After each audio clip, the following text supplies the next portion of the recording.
بسم اللہ الرحمن الرحیم۔ عزیز طلبہ، سابقہ 2 لیکچروں میں ہم شیخ غلام حمدانی مصطفی کی پہلی غزل کے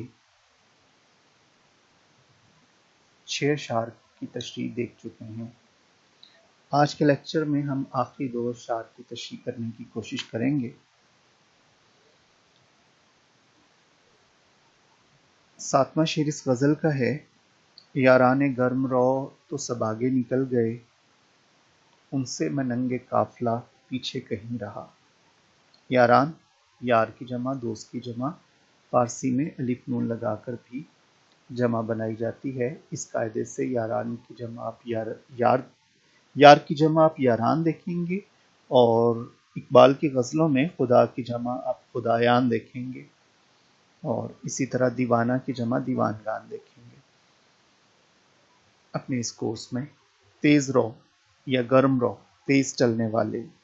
رو چلنے کے معنی میں آتا ہے، لہر کے معنی میں آتا ہے، اور رو چہرے کے معنی میں آتا ہے۔ جب الفاظ میں چلنے کا معنی ہو تو ہم اس کو رے کے اوپر زبر کے ساتھ رو پڑھیں گے۔ تو یاران گرم رو تو سب آگے نکل گئے، ان سے میں ننگے قافلہ، ننگے قافلہ قافلے کے لیے شرمندگی کا باعث، پیچھے کہیں رہا۔ یعنی تیز چلنے والے دوست تو قافلے کے ساتھ سب آگے چلے گئے ہیں، لیکن میں جو کہ قافلے کے لیے شرمندگی کا باعث تھا، بہت پیچھے رہ گیا ہوں۔ زمانہ ایسا ہی ہے، بہت تیز رفتار ہے، یہ نہ کسی کا انتظار کرتا ہے اور نہ ہی کسی کے لیے رکتا ہے۔ زندگی کے اس قافلہ تیز رو کے ساتھ چلنے والے ہی وقت کی رفتار کا ساتھ دیتے ہیں۔ کامیابیاں اور کامرانیاں انہی کا مقدر بنتی ہیں۔ جو لوگ ہاتھ پر ہاتھ دھرے معجزوں کا انتظار کرتے رہتے ہیں، وہ وقت سے بہت پیچھے رہ جاتے ہیں۔ اگر حقیقت کی نظر سے دیکھا جائے تو ایسے ہی لوگ قافلے اور قافلے والوں کے لیے باعث شرم ٹھہرتے ہیں۔ انسانوں کو جو تھوڑی سی عمر ملی ہے، اس کو اگر وہ ذمہ داری اور عقل مندی سے گزارے تو نہ تو اسے کوئی پچھتاوا ہوتا ہے اور نہ ہی عمر گزرنے کا افسوس۔ قافلے کے ساتھ چلنے والوں کو قافلے کے قوانین و اصول و ضوابط کی پاسداری کرنے پڑتی ہے۔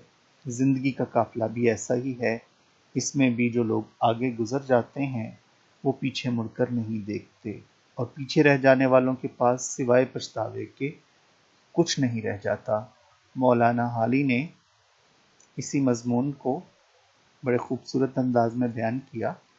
فرماتے ہیں: یاران تیزگام نے محمل کو جا لیا، ہم محو نالائے جرس کارواں رہے۔ مصطفی کو بھی صورتحال سے نہ صرف افسوس کا احساس ہے بلکہ انہیں شرمندگی کا شدید احساس بھی ہے۔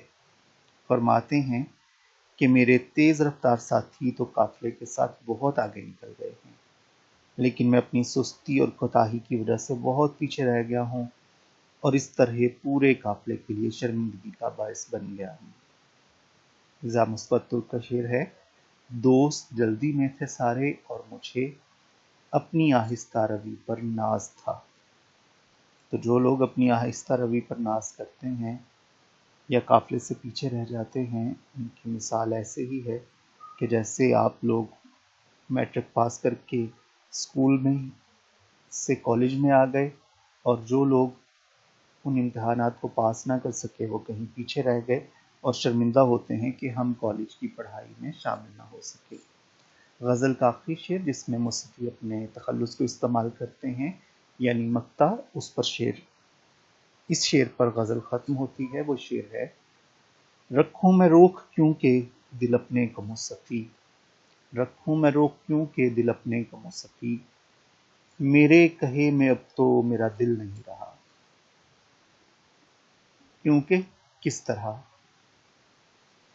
اے مصطفی، میں اپنے دل کو، اپنے آپ کو اب کس طرح روکوں؟ میرا دل اب میرے کہنے میں نہیں رہا۔ عشق کی دنیا عجیب دنیا ہے۔ یہ جذبہ جب اپنی پوری شدتوں کے ساتھ کسی پر وارد ہوتا ہے تو اسے بے بس کر کے رکھ دیتا ہے۔ عاشق کی تمام فہم و فراست، عقل مندی، دانائی، شعور، قوت فیصلہ، غرضے کہ اس کے تمام جذبے اس کے آگے سر نگوں ہو جاتی ہیں۔ اسی لیے عشق اور جنون دونوں ساتھ ساتھ چلتے ہیں۔ عقل کچھ سمجھاتی ہے، دل کچھ اور ہی کہتا ہے، آخر کار فتح دل کی ہی ہوتی ہے، اور یہ دل اب عاشق کے بس میں نہیں رہا اور نہ ہی اس کا کہا مان رہا ہے۔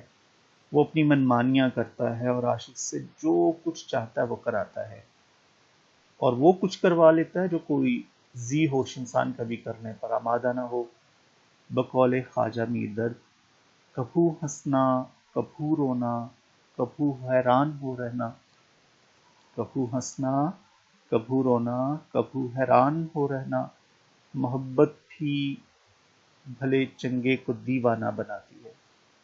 مصفی بھی اس جذبے کے ہاتھوں مجبور ہیں اور اس بات کا اعتراف کر رہے ہیں کہ اگر میں اپنے دل کو عشق و محبت سے روکنے کی خواہش یا کوشش کروں تو اس میں مجھے کامیابی نہیں ہو سکتی، اس لیے کہ میرا اپنے دل پر قابو ختم ہو چکا ہے۔ میرا دل اب میرا نہیں رہا، یہ میرا کہا ہی نہیں مانتا، اس لیے میں اسے کسی طرح نہیں روک سکتا۔ عزیز طلبہ، اسی کے ساتھ ہماری یہ غزل ختم ہوتی ہے۔ انشاءاللہ اگلی غزلیات کے ساتھ جلد آپ سے ملاقات ہوگی۔ اپنا خیال رکھیں اور حصہ نثر، حصہ نظم اور حصہ غزل کو پیپر پیٹرن کے مطابق سمجھنے، یاد کرنے اور اس کی مشق کرنے کی کوشش جاری رکھیں۔ خدا آپ کا حامی و ناصر ہو۔ اللہ حافظ۔